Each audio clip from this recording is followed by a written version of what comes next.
Hi, my name is Richard from the McLennan Collective. Welcome to Property Talk. I'm chatting with Peter Bushby today on the topic of, is there a property bubble here in Launceston? Welcome, Pete. Thanks, Richard. Good to be with you again.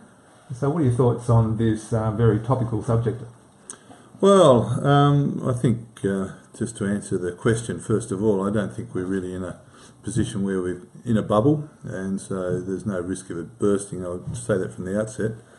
There's a lot of media talk from time to time. I think it's usually a slow news day, potentially, and it's usually about the Sydney and Melbourne markets, and as we know, the inner city suburbs and the areas that are associated with good transport are the areas that are basically red hot and have been for 2 or 3 years now, particularly in Sydney and Melbourne, and to a lesser degree Brisbane.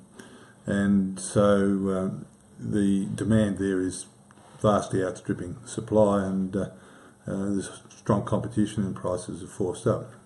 When I did my HSC economics back in my school days some years ago, I was taught that prices for goods and services are driven by supply and demand is certainly outstripping supply and forcing prices upwards in those areas. And yeah, for sure. Housing is just another commodity when it's all said and done. Obviously, and it's well noted, and I think the federal government are aware that housing supply and the supportive infrastructure is a big factor in easing this pressure on prices and the housing affordability situation, and that is and will continue to be a challenge, particularly in the bigger mainland capitals. By contrast, Perth and Darwin have seen their markets retract in the last 18 months or so, largely on the end of the mining and resources boom that has required less activity in their various locations. But there are some indications that they're improving or hit the bottom and about to turn around, if not turning around, so that's good for those markets. It's interesting, the forecast for Australia in relation to housing is that we face a shortage of about 600,000 housing units, that's houses, units, whatever, by the year 2030, unless the supply side is addressed. So it is important that there are initiatives that allow for this to occur. Certainly, we can't remain ignorant to that fact. No, not at all. Look, the shortage is likely to be is not likely to be uniform either. The bigger capital cities are going to have the greatest pressures. And the supply shortage is not likely to be a major issue here in Tasmania because of our much lower population growth. If we take a look at Tasmania and Launceston in particular, the market in Hobart has been rather interesting. It's been very strong, particularly the inner suburbs and the popular suburbs have been going gangbusters over the last 18 months or so, and we've seen big increases in price, and there's been good strong activity across the broader market, which is great for Hobart.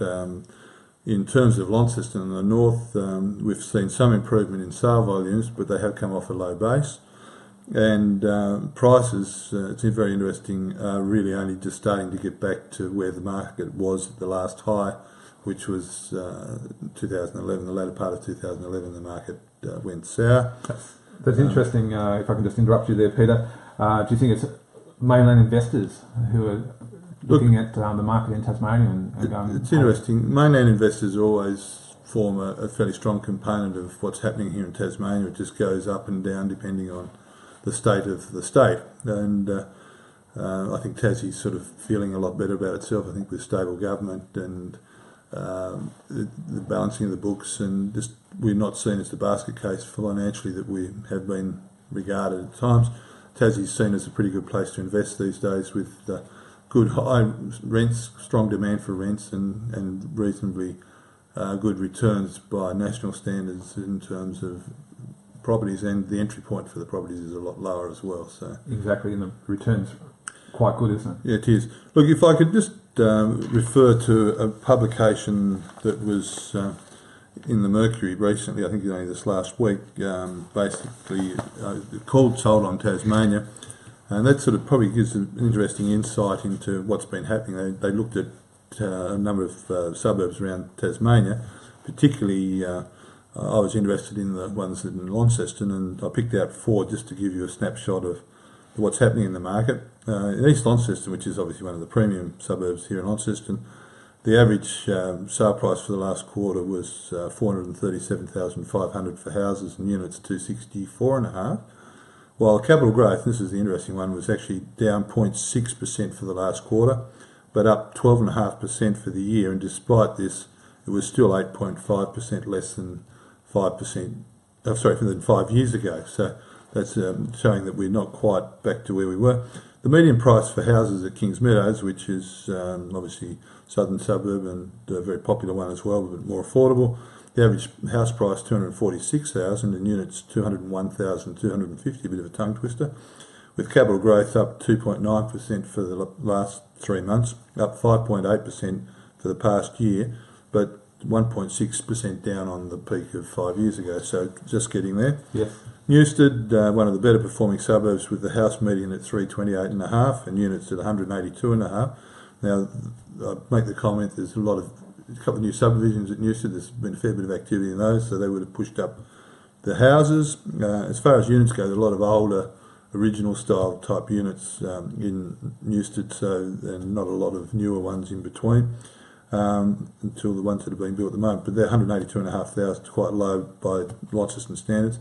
Capital growth for the quarter up 2.8%, 1.1% for the year, and 1.1% against 5 years ago. So, and the other interesting thing that in the figures was that it's only 2.7% up on a decade ago. So there really hasn't been a lot of price movement over the last decade when you look at it. Riverside was the standout as far as capital growth goes, and I suspect again there's a lot of building activity happening down there, which will force the median price up a bit. The numbers are 1.3% over the past quarter, 6.3% for the year, and 13.9% up over 5 years ago. So that's interesting, isn't it? Yeah. I think the interesting characteristic with our market is at the moment that the number of listings, the listing stock that agents are carrying is low, and it's quite competitive. And if that persists with the current level of buyer confidence, prices I think will sneak up a little bit, as my economics lesson at school reminds us that supply limitations help with price increases. But we're certainly enjoying the benefits of stable government, and a lot of our traditional industries and our newer industries are doing well. Tourism is doing particularly well. I really don't think there is a bubble. We're not in a bubble stage at this point, so there's no risk of it bursting. But I think doubt we'll see too much negative growth for the foreseeable future. I think more a steady increase in sales and modest growth in prices, provided we maintain stable government. The good thing about Tassie is historically that we have a more stable property environment, and we tend to avoid the highs and lows of the mainland, where they have massive increases and they have just as massive reductions at times, depending on what's happening. There are a couple of other things that really can affect our market, and we have no control over any of them, but it's federal monetary policy with interest rates and Yes. control of finance, tightening of finance availability, that sort of thing. And obviously things like world events that can happen, like the GFC or other things, and a couple of worrying things in the news right as we speak. But overall, I think life goes on, and we're in a pretty good state here at the moment, and it's a great place to live. Yeah, that's great, Pete. Yeah, certainly it is a worry, some of the things happening in the world at the moment, and I guess what you're saying there is that it all comes down to supply and demand. And I guess also for our viewers at home, I just want to stress that these are your comments and your own opinions here, Peter. They are. And I guess we've got time for a couple of questions. The first one being, how much did property drop here in Launceston when the market dropped last in 2011?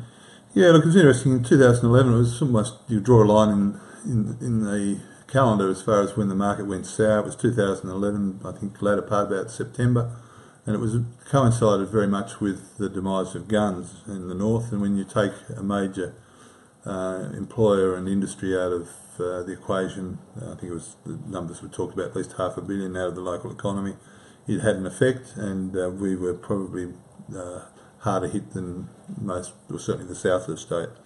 But depending on what the house was, where it is, between 10 and 20% was the reduction at that stage, and that was as close as you'll get to a bubble bursting, but that was through quite specific reasons in my view.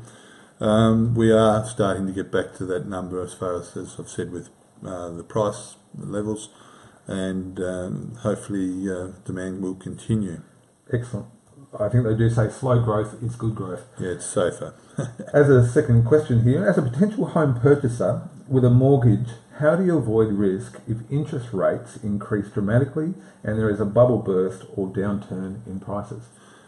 Look, we can't avoid the market changing. It would be by factors beyond our control, but I think the important thing is, if you are looking to commit to a property, that you don't overextend yourself, don't even fully extend yourself, keep a little bit up your sleeve. It is invariable that at some point interest rates will rise, because they are at historically very low rates, and there's really only one direction long term for them to go, and so you need to be able to compensate for that within your budget. So that will give you a buffer, but just don't overcommit. Excellent. Well, Peter, I think that's we're done for our chat today. What are you going to be sharing with us next week? Next week, I thought, given that the 20,000 first home owners grant reduces at the end of this financial year on 30th of June from 20 to 10,000, we'd perhaps have a talk about the first home owners grant, the availability, and really whether it should actually be spread more across the whole first home owners purchase environment rather than just new homes. So that's the subject for next week. So I look forward to talking about that. And I want to wish you a happy Easter. Thank you, and I'd wish everybody a safe and happy Easter, and thank you for viewing, and hope you can join us again next week, 12 o'clock Thursday. Thanks for watching.